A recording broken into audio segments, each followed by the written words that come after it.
Hello everyone, welcome to my YouTube channel. अगर आप इस चैनल पे नए हैं तो प्लीज़ सब्सक्राइब कर लीजिए और बेल आइकन को प्रेस कर लीजिए जिससे आपको फर्दर अपडेट मिलते रहें। ये वीडियो पार्ट 3 है of class 10th real number का। चलिए शुरू करते हैं।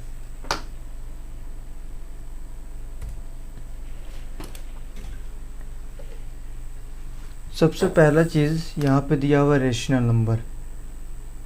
रेशनल नंबर का हम लोग जो पार्ट 1 पढ़ा रहे थे वहाँ भी एक्सप्लेन किए थे, लेकिन वहाँ पे सिर्फ ओवरव्यू दिए थे। यहाँ पे कंप्लीट एक्सप्लेन करेंगे।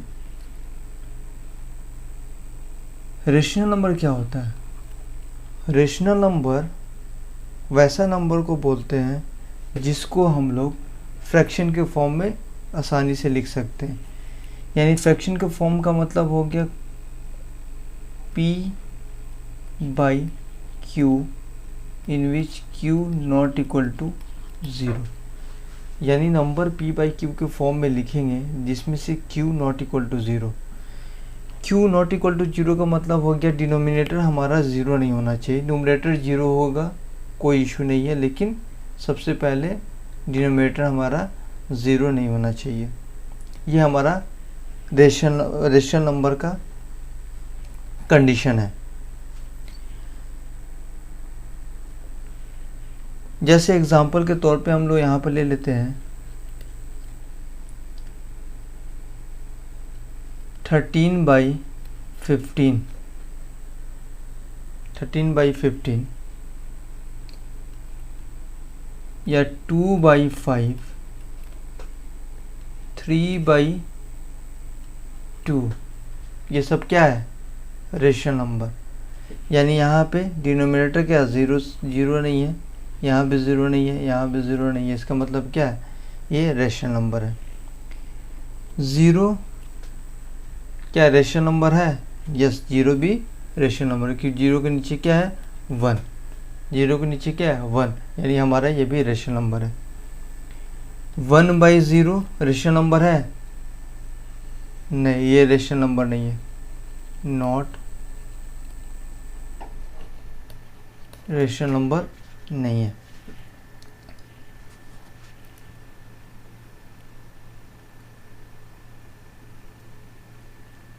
अब कुछ टर्म है हमारा, उसको भी थोड़ा समझ लेते हैं।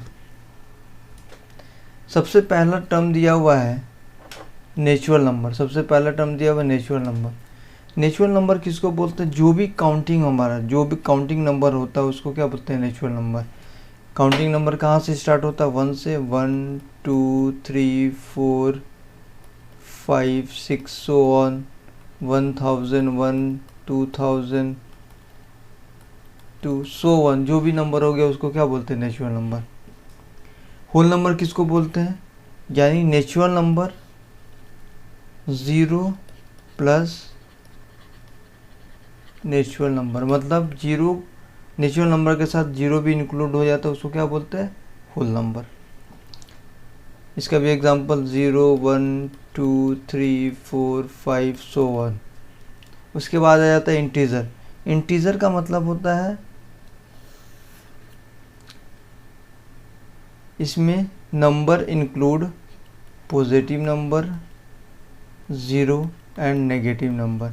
ये तीनों नंबर जो नंबर कैरी करता है उस नंबर को क्या बोलते हैं? इंटीजर। यानी इंटीजर पॉजिटिव भी हो सकता है, 0 भी होगा और नेगेटिव इंटीजर होगा।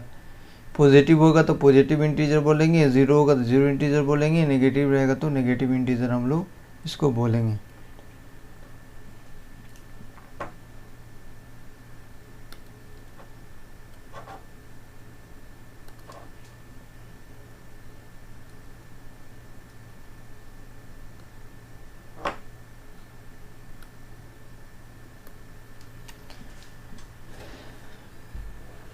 अब यहाँ पे रेशनल नंबर तो समझ गया, उसका डेफिनेशन यहाँ पे इस स्लाइड में लिखा हुआ है, आप लोग एक बार देख लीजिए। A number of the form p/q where p and q are integer. यानी p and q are integer. ठीक है, p and q are integer. Where q not equal to 0 is called rational number. यानी p हमारा क्या हो सकता है, यानी नेगेटिव है। मतलब अगर हम लोग -1/2 लेते हैं, ये भी हमारा क्या है, रेशनल नंबर है। या -1 लेते हैं, ये भी रेशनल नंबर है। -5 लेते हैं, ये भी रेशनल नंबर है। रेशनल नंबर का मतलब हो गया p/q के फॉर्म में होगा और p and q are integer होगा, जिसमें से q 0 नहीं हो सकता है। उसको क्या बोलते हैं, रेशनल नंबर।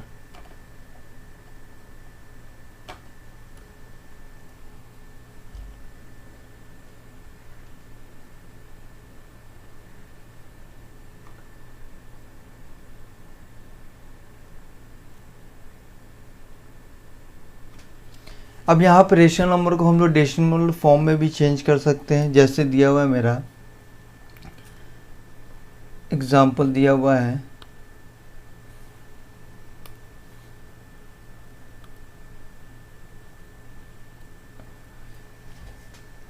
यानी हम लेते हैं 13/5। 13/5 से डिवाइड करते हैं। ये डिवाइड करें, कितना आ गया, 5, 13, 2 ज़ा 10, 3, यानी फिर 0.06 ज़ा 30। ये हमारा पूरा का पूरा कट गया। यानी इसका डेसिमल फॉर्म कितना हो गया, 2.6 हमारा डेसिमल फॉर्म हो गया। 10/3, इसका मतलब इसको डिवाइड करते हैं, 3, 10, 3 3 ज़ा 9, 1 0, 3 3 ज़ा 9, 1 0, 3 3 ज़ा 9। यहाँ पे इसका वैल्यू कितना हो गया, 10/3 का वैल्यू हो गया 3 पे बार। इसका मतलब ये 3 क्या है, ये कहीं पे भी कट नहीं रहा है, ये 100 हो रहा है। मतलब क्या है, इसको ऐसे भी लिख सकते 3.3333 100। इसका मतलब हो गया ये नंबर जो हमारा क्या है, रिपीट कर रहा है। मतलब ये रिपीट कर रहा है, ये रिपीट कर रहा है। और यहाँ पे क्या हो रहा है, ख़त्म हो जा रहा है। यहाँ पे इसका फर्दर सॉल्व नहीं किया जा सकता, क्योंकि रिमाइंडर हमारा 0 आ गया। इसी को ऐसे हम लोग आसानी से डेसिमल फॉर्म में चेंज कर सकते हैं। अब यहाँ पे जब हम इसको डेसिमल फॉर्म में चेंज किए तो मेरे पास 2 कंडीशन आया। क्या, पहला कंडीशन आया यहाँ पे, इसके आगे फर्दर नहीं हो रहा, यहाँ पे टर्मिनेट हो गया।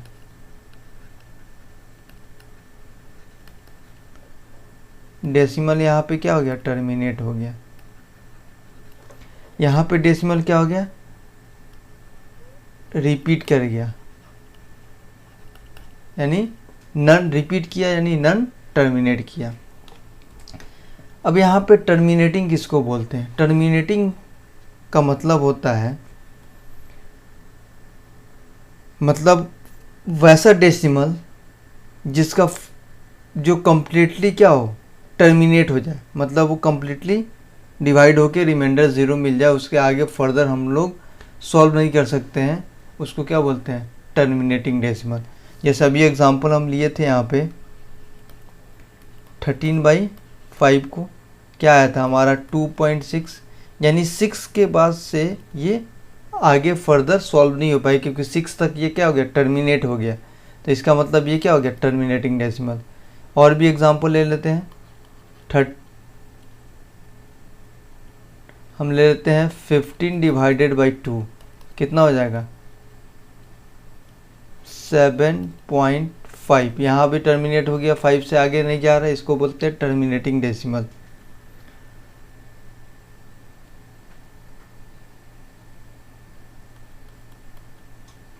और या तो 15 को 155 को डिवाइड करते हैं 100 से, यानी कितना हो गया, 1.55। यहाँ भी टर्मिनेट हो गया, यहाँ भी फर्दर नहीं सॉल्व हुआ, इसका मतलब बोलते हैं टर्मिनेटिंग डेसिमल।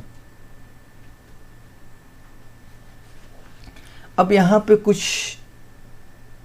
मतलब कंडीशन निकल के आया मेरे पास। क्या, अगर यहाँ पे 3 नंबर लिए, एक बार 5 से डिवाइड किए, एक बार 2 से डिवाइड किए, एक बार 100 से डिवाइड किए, यानी एक चीज़ यहाँ पे एक कंडीशन निकल के आया। क्या कंडीशन आया, यानी कोई नंबर टर्मिनेटिंग होने के लिए कंडीशन क्या है, जो डिनोमिनेटर होगा या तो 2m इंटू 5n के फॉर्म में रहेगा, जहाँ m equal to n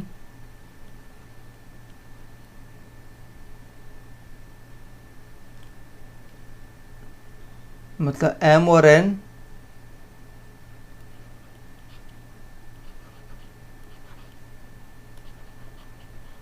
whole number, m और n क्या होना चाहिए, होल नंबर होना चाहिए। अब यहाँ पे देखिए, इसका मतलब इसको अगर हम लोग इस फॉर्मेट में लिखेंगे, इसका मतलब 5 का पावर 1, इसको लिख सकते हैं 2 के पावर 0, यहाँ पे भी लिख सकते हैं 5 के पावर कितना 0, यहाँ लिख सकते हैं, इसको तोड़ेंगे कितना हो जाएगा 25 4, 2 पे पावर 2 इंटू 5 पे पावर 2, तो इसका आसानी से मतलब क्या हो गया, टर्मिनेट यहाँ पे निकल गया। कंडीशन क्या होना, डिनोमिनेटर हमारे इस फॉर्म में होगा, तो आसानी से हम लोग टर्मिनेटिंग डेसिमल पहचान सकते हैं। ये कंडीशन बहुत इंपॉर्टेंट है, अगर एमसीक्यू आप सॉल्व कर रहे हैं उस केस में ये चीज़ से आसानी से हमारा एमसीक्यू सॉल्व हो जाएगा विदाउट एक्चुअल डिवीज़न, बिना हम लोग एक्चुअल डिवीज़न के आसानी से निकाल सकते हैं। अब आ जाता है नॉन टर्मिनेटिंग, यानी नहीं एक इसमें और है, क्या, अगर हम लोग 100 को डिवाइड करते हैं 9 से, क्या आ जाएगा 1 1 1 1 1 1 सो 1, ठीक है। अब यहाँ पे क्या हो रहा है, रिपीट कर रहा है, इसको हम लोग ऐसे लिख सकते हैं 1 1 1 पे बार, यानी यहाँ पे 1 कंटिन्यूअस रिपीट करता है, इसको बोलते हैं क्या, रिपीटिंग डेसिमल। मतलब डेसिमल के पास जो टर्म है वो क्या है, एक पैटर्न में रिपीट कर रहा है, उसको बोलते हैं क्या, रिपीटिंग डेसिमल। यानी जो रिपीटिंग डेसिमल होगा हमारा क्या हो गया, नॉन टर्मिनेट, यानी ये टर्मिनेट नहीं हो रहा है, ये ख़त्म नहीं हो रहा है, ठीक है। यहाँ पे 2.6 के बाद से ये ख़त्म हो गया था, इसके आगे सॉल्व नहीं हो पा रहा था, यहाँ पे ये फर्दर सॉल्व होते जाएगा, यहाँ पे इनफाइनाइट नंबर ऑफ पॉइंट के बाद नंबर आएगा, इसको क्या बोलते हैं, नॉन टर्मिनेटिंग और रिपीटिंग डेसिमल। ये भी पैटर्न हो सकता है एग्जांपल में 0.1234 ये हमारा टर्मिनेट, या हम लिख सकते हैं 0.123 ये हमारा टर्मिनेट। इस तरह से टर्मिनेटिंग इसको क्या बोलते हैं, नॉन टर्मिनेटिंग और रिपीटिंग डेसिमल।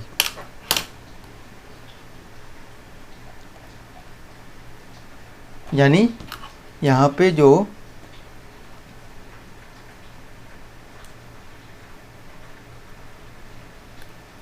एक कंडीशन आ गया, अगर रेशनल नंबर होगा p बाई क्यू के फॉर्म में, q नॉट इक्वल टू 0, यानी अगर टर्मिनेटिंग डेसिमल होने के लिए q जो होगा वो 2 के पावर m और 5 के पावर n के फॉर्म में होना चाहिए, और यहाँ पे p बाई क्यू के फॉर्म में अगर होगा, इसमें से q नॉट इक्वल टू 0 होगा, तो q जो होगा यहाँ पे 2 पे power q not equal to 2 पे पावर m इंटू 5 पे पावर n, ये नॉट इक्वल टू होगा, इसको बोलते हैं नॉन टर्मिनेटिंग डेसिमल।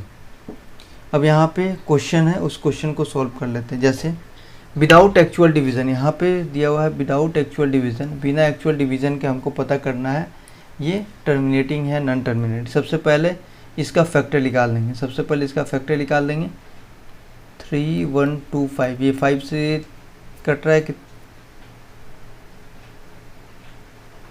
5 से कटेगा, कितना हो गया 6 2 5, फिर 5 से 1 2 5, फिर 5 से 25, 5 से 5, यानी 9 इंटू कितना है 5 के पावर 5। इसका मतलब यहाँ पे क्या है, यहाँ पे है ये क्या है, टर्मिनेटिंग डेसिमल, ये क्या है, टर्मिनेटिंग डेसिमल है। समझ में आ गया। इसको देखते हैं ये क्वेश्चन को, 129 बाई 2 पे पावर 2 इंटू 5 पे पावर 2 इंटू 72, क्या है 72, ये 5 पे पावर 2 है, ये 5 पे पावर 2 है। ठीक है, अब इसको सबसे पहला चीज़, ये तो हमारा ऑलरेडी यहाँ पे है, लेकिन इसको पहले फैक्टर करेंगे। 72 का फैक्टर कितना हो जाएगा, 2 3 6 2 18 2 9 3 3, इसका हो गया 129 बाई 2 पे पावर 2 इंटू 5 पे पावर 2 इंटू 2 पे पावर 3 इंटू 3 पे पावर 2, यानी 129 बाई 2 पे पावर 5 इंटू 5 पे पावर 2 इंटू 2 पे पावर 3 इंटू 3 पे पावर 2। इसका मतलब यहाँ पे क्या है, ये क्या है, ये तो ऑलरेडी इतना रहता तो टर्मिनेटिंग हो जाता, लेकिन एक्स्ट्रा क्या है ये, यानी क्या हो जाएगा नॉन टर्मिनेटिंग और ये डेसिमल हो गया, ये नॉन टर्मिनेटिंग और डेसिमल, नॉन टर्मिनेटिंग और रिपीटिंग डेसिमल हो गया यहाँ पे। अब इसका बोल रहा है यहाँ पे दोनों टर्म का क्या लिखना है, दोनों टर्म का हमको डेसिमल फॉर्म में लिखना है, दोनों टर्म का डेसिमल फॉर्म में लिखना है। तो ये इसको डेसिमल फॉर्म में कैसे लिखेंगे,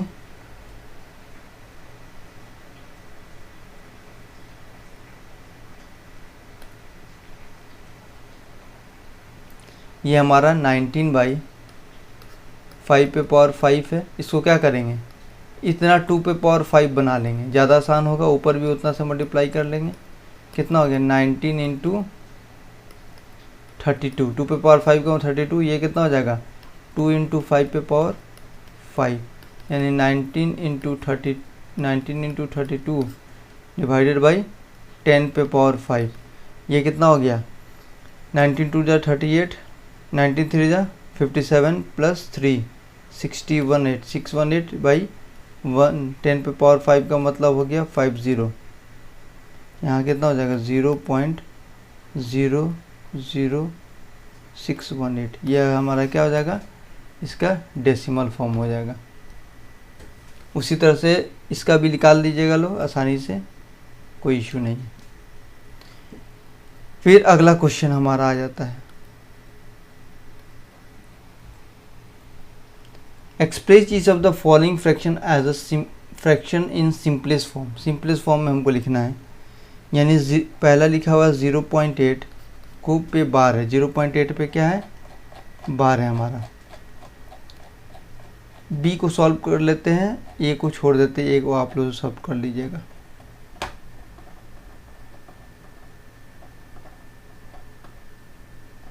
अब यहाँ पे सबसे पहला चीज़ बी में क्या दिया हुआ है 0.365 पे बार दिया हुआ है। क्या कर लेंगे, लेट एक्स का वैल्यू 0.365 मान सकते हैं। फिर क्या करेंगे, यहाँ पे पॉइंट के बाद चेक करेंगे कितना पे बार है, कितना पे बार नहीं। यहाँ पे एक पे बार 10, यहाँ पे पॉइंट के बाद एक डिजिट पे बार नहीं है। क्या करेंगे, इसमें 10 से मल्टीप्लाई करेंगे। ये किस 10 से मल्टीप्लाई कितना हो जाएगा 10x इक्वल टू 3.6565 सो 1। ठीक है, अब देखेंगे यहाँ पे ये नंबर हो गया हमारा। अब यहाँ पे कितना पे बार है, 2 पे बार है। इसका मतलब इस इक्वेशन में 100 से मल्टीप्लाई करेंगे। इस इक्वेशन में 100 से मल्टीप्लाई करेंगे, कितना हो जाएगा, ये हो जाएगा हमारा 1000 x 365, 2 डिजिट शिफ्ट हो जाएगा 6565 हो गया हमारा। अब यहाँ पे ये इक्वेशन जो है, ये इक्वेशन और ये इक्वेशन को सब्ट्रैक्ट करें, कितना आ गया 1000 में से 10 गया 990 x इजिकल टू, इसमें से इसको माइनस करें कितना हो जाएगा, ये तो पूरा का पूरा पार्ट में माइनस हो जाएगा, बचे कितना 361, यानी x इजिकल टू 361 बाई 990। ये रेशनल नंबर के फॉर्म में आ गया ना, रेशनल नंबर के फॉर्म में आ गया। इस तरह से हम लोग सिंपलेस्ट फॉर्म आसानी से सॉल्व करते हैं। पॉइंटेड तो और आसान है, यहाँ पे इसको क्या कर लेंगे, पॉइंटेड वाले में 0.88 सो 1 कर लेंगे, यहाँ पे x मान लेंगे। फिर पॉइंट के बाद एक डिजिट पे बार है तो कितना हो जाएगा, 10 से मल्टीप्लाई करेंगे 10x हो गया 8.88 सो 1। अब दोनों को सब्ट्रैक्ट करेंगे 9x इक्वल टू, यहाँ से सब्ट्रैक्ट करेंगे कितना 8 x इक्वल टू 8/9, ये हमारा क्या हो जाएगा, सिंपलेस्ट फॉर्म हो गया। यानी फर्दर सिंपलेस्ट फॉर्म का मतलब हो गया जिसमें जिस दोनों में यानी नोमिनेटर और डिनोमिनेटर का एचसीएफ जो होना चाहिए वो 1 होना चाहिए, तब क्या हो जाएगा, वो सिंपलेस्ट फॉर्म में। अगर 1 नहीं है तो वो सिंपलेस्ट फॉर्म में नहीं है। ठीक है, यहाँ तक रेशनल नंबर क्लियर हो गया। अब हम लोग इरेशनल नंबर पढ़ते हैं। देखिए इरेशनल नंबर क्या होता है, वो नंबर जो p/q के फॉर्म में हम लोग नहीं लिख, जो नंबर को हम लोग p/q के फॉर्म में नहीं लिख सकते उसको क्या बोलते हैं, इरेशनल नंबर। उसको क्या बोलते हैं, इरेशनल नंबर। यानी जो हमारा रेशनल नंबर नहीं होगा वो हमारा इरेशनल नंबर होगा।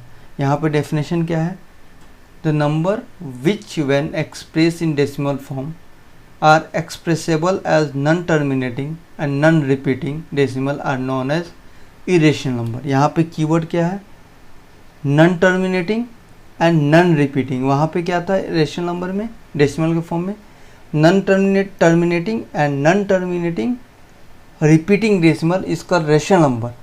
Non terminating and non repeating decimal are called irrational number. जैसे एग्जांपल 0.101 1001 001 सो 1। ठीक है, फिर और भी एग्जांपल ले सकते हैं 0.2322322342। ये क्या होगा, देखिए यहाँ पे कोई रिपीट कर रहा है, 23 हो गया, 223 हो गया, 22, यानी यहाँ पे कोई भी टर्म यहाँ पे रिपीट नहीं कर रहा है, यानी नॉन रिपीटिंग होगी, नॉन टर्मिनेटिंग हो गया। दूसरा चीज़ क्या है, नॉन रिपीटिंग। नॉन टर्मिनेटिंग कैसे हो गया, ये इंड हो रहा है, मतलब ये टर्मिनेट नहीं हो रहा है, ये फर्दर डिवाइड होते चला जाएगा। और यहाँ पे नॉन रिपीटिंग कैसे हुआ, इसलिए क्योंकि ये रिपीट नहीं कर रहा है, ये नॉन रिपीटिंग हो गया। और भी एग्जांपल होता है टाइप 2 में, जैसे जो हमारा परफेक्ट स्क्वायर नहीं होता है, जो हमारा परफेक्ट स्क्वायर नहीं होता है, जो रूट यानी रूट के अंदर रूट एम होना चाहिए, यानी एम जो होगा M not equal to perfect square, M is equal to not perfect square. यानी जैसे √2 √3 √4 √5 √6 सो 1। यहाँ पे √4 हमारा क्या हो जाएगा, ये रेशनल नंबर हो जाएगा, ये रेशनल, क्योंकि 4 हमारा क्या है, 2 का परफेक्ट क्यूब है, परफेक्ट स्क्वायर है, इसलिए क्या होता है, ये हमारा रेशनल नंबर है। इसको तोड़ेंगे तो 2/1 यानी रेशनल नंबर हो गया। ऐसा समझ में, इसलिए ये सब ध्यान रखेंगे, हर रूट के अंदर वाला हमारा क्या है, इरेशनल नहीं हो सकता है। उसको चेक करेंगे, अगर उसका स्क्वायर नहीं निकल सकता है स्क्वायर रूट, तो वो क्या हो जाएगा, इरेशनल नंबर।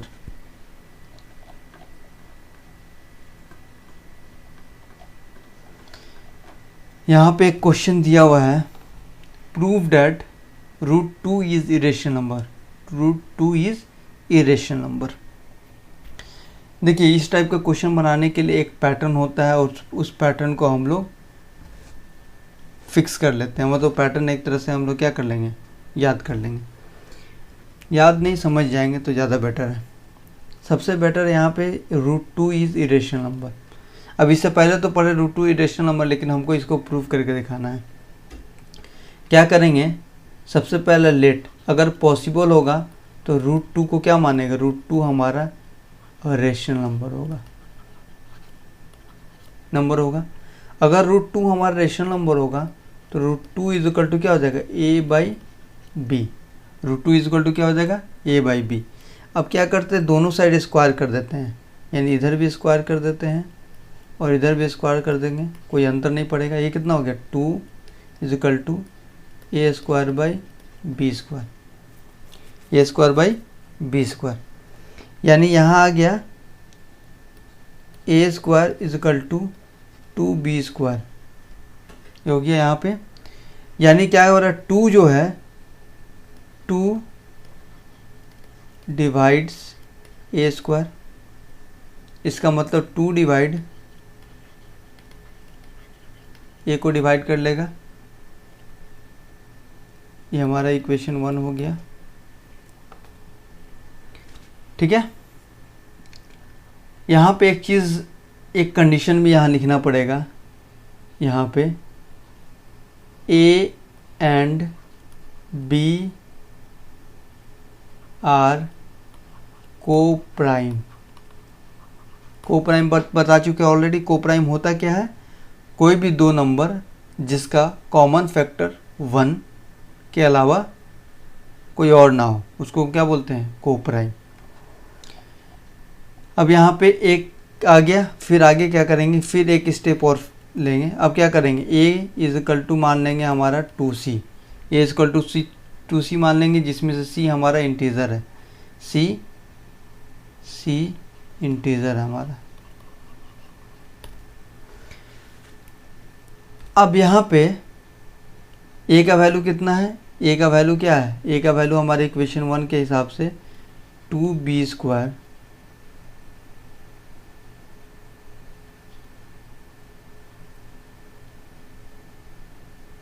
ऐसे, एक मिनट,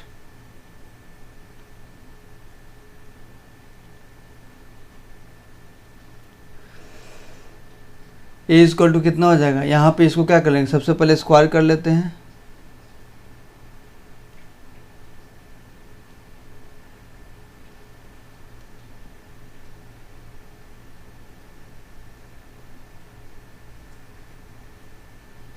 यहाँ पे क्या कर लेंगे, स्क्वायर कर लेते हैं।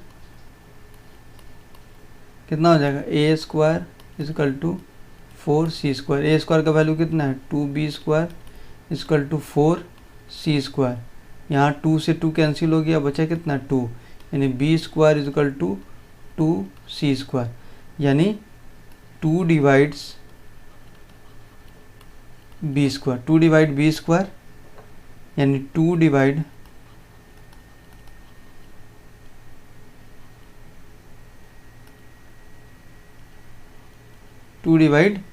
b। अब यहाँ पे क्या कंडीशन आया, ये जो 2 है, ये जो 2 है वो 2 किसको किसको डिवाइड कर रहा है, 2 डिवाइड कर रहा है हमारा a एंड b बोथ को।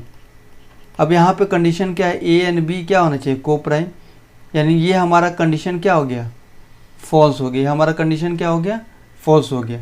जो हम √2 रेशनल माने थे वो हमारा क्या हो गया, कंट्रेरी हो गया, हमारा कंट्रेरी हो गया। इसलिए क्या हो जाएगा, यहाँ पे √2 है, √2 यहाँ पे इरेशनल नंबर, √2 लिखेंगे यहाँ पे,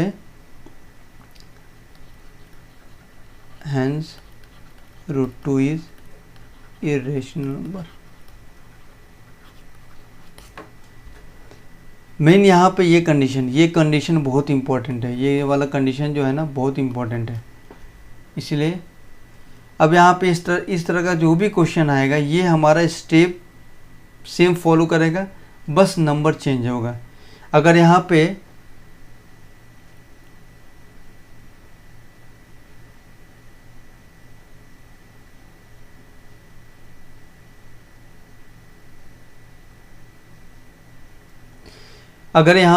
√5 आ जाए, इसके जगह पे √5 आ जाए, हमारा क्या हो जाएगा, यहाँ पे √5 ले लेंगे, यहाँ पे 5 हो जाएगा, यहाँ पे कितना हो जाएगा, यहाँ हो जाएगा हमारा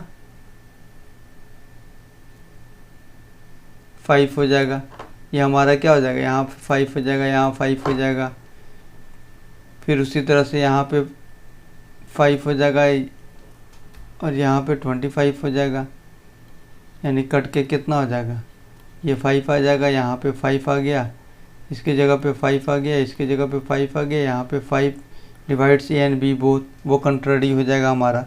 इसका मतलब वो भी क्या हो जाएगा, √5 इज इरेशनल नंबर, यानी हमारा कंट्रेरी हो गया, इरेशनल नंबर हो जाएगा। ठीक है, कुछ प्रॉपर्टीज़ है इरेशनल नंबर को बताए थे, बुक में शायद नहीं दिया हुआ है लेकिन हम बता देते हैं। पहला प्रॉपर्टीज़, अगर दो नंबर है, दो इरेशनल नंबर को ऐड करेंगे हमेशा इरेशनल नंबर आ जाएगा, यानी add irrational number plus irrational number, product हमारा इरेशनल नंबर आएगा। अगर रेशनल नंबर को इरेशनल नंबर के साथ ऐड करते हैं तब हमारा प्रोडक्ट भी इरेशनल नंबर आएगा। ठीक है, रेशनल नंबर को इरेशनल नंबर के साथ मल्टीप्लाई करते हैं तो रिजल्ट हमारा क्या आ जाएगा, इरेशनल नंबर आएगा। इरेशनल नंबर को इरेशनल नंबर को मल्टीप्लाई करते हैं तो रेशनल नंबर आएगा। कब? जब वो हमारा क्या हो, जब हमारा आइडेंटिकल हो, दोनों इरेशनल नंबर हमारा आइडेंटिकल हो तो रेशनल नंबर आ जाएगा यहाँ पे।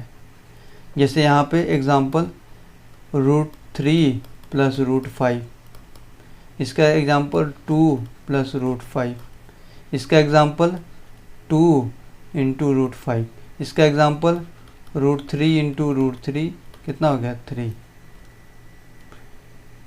अब यहाँ पर √2 × √2, √3 ले लेंगे तो √6 आ गया।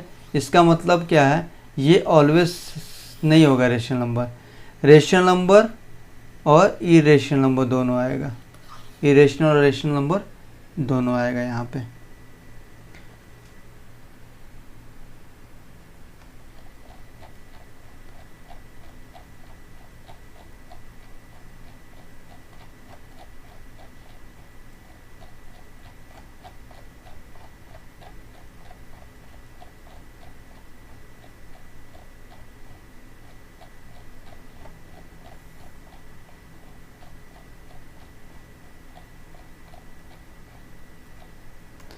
अब यहाँ पे मेरा रियल नंबर कंप्लीट हो गया। अभी तक हम क्या क्या पढ़े हैं उसको एक बार देख लेते हैं। सबसे पहले हम लोग लेमा का डेफिनेशन पढ़े, उसके बाद इक्वली डिवीज़न लेमा पढ़े, यानी उसका इक्वेशन यानी स्टेटमेंट, यानी क्या, कौन सा स्टेटमेंट था, A = BQ + R, जिसमें से R जो होगा 0 से बड़ा होगा और Q से छोटा होगा, 0 से बड़ा होगा और Q से छोटा होगा। उसके बाद से हम लोग SCF निकालें इक्वली डिवीज़न एल्गोरिदम से, फिर SCF और LCM निकालें प्राइम फैक्टराइजेशन से, फिर हम लोग रेशनल नंबर का डेफिनेशन पढ़ें, रेशनल नंबर क्या होता है, टर्मिनेटिंग क्या होता है, नॉन टर्मिनेटिंग क्या होता है, फिर इरेशनल नंबर क्या होता है, इरेशनल नंबर क्या होता है और उसके एग्जाम्पल, इरेशनल नंबर क्या क्या होता है, इसके बारे में मेरा चैप्टर यहाँ पे कंप्लीट हो गया। यहाँ पे अगला 2 वीडियो या 1 वीडियो कम से कम MCQ बेस्ड आएगा, यानी MCQ क्वेश्चन को कैसे हम लोग सॉल्व करते हैं आसानी से, कम समय में कितना आसानी से सॉल्व करते हैं, क्योंकि MCQ सॉल्व करने के लिए शॉर्ट ट्रिक्स होना चाहिए जिससे ज़्यादा से ज़्यादा टाइम को सेव किया जा सके। दूसरा चीज़, अभी का जो पैटर्न आया है उसमें भी MCQ का वेटेज लगभग 50% है, लगभग 50% वेटेज है MCQ का। तो MCQ को बनाने का तरीका आना चाहिए जिससे हम लोग कम से कम टाइम में सॉल्व कर ले, जिससे हमको जो सब्जेक्टिव टाइप क्वेश्चन है उसको बनाने के लिए हमको ज़्यादा से ज़्यादा टाइम मिले और आसानी से हम लोग बना लें और टाइम हमारा सेव हो जाए, टाइम से पहले बन जाए। अक्सर बहुत सारे बच्चे का क्वेश्चन छूट जाता है क्योंकि MCQ में ज़्यादा बच्चे अपना टाइम दे देते हैं, जिससे कारण से छूट जाता है। Thank you. अगर आप लोग अभी तक मेरे वीडियो को सब्सक्राइब नहीं किए हैं तो सब्सक्राइब कर लें, बेल आइकन को प्रेस कर लें। अगर आपको ये वीडियो पसंद आया तो लाइक करें, शेयर करें, कमेंट करें और ज़्यादा से ज़्यादा लोगों को बताएं इस इनिशिएटिव के बारे में, जिससे ज़्यादा से ज़्यादा लोगों को फ़ायदा हो सके। Thank you once again.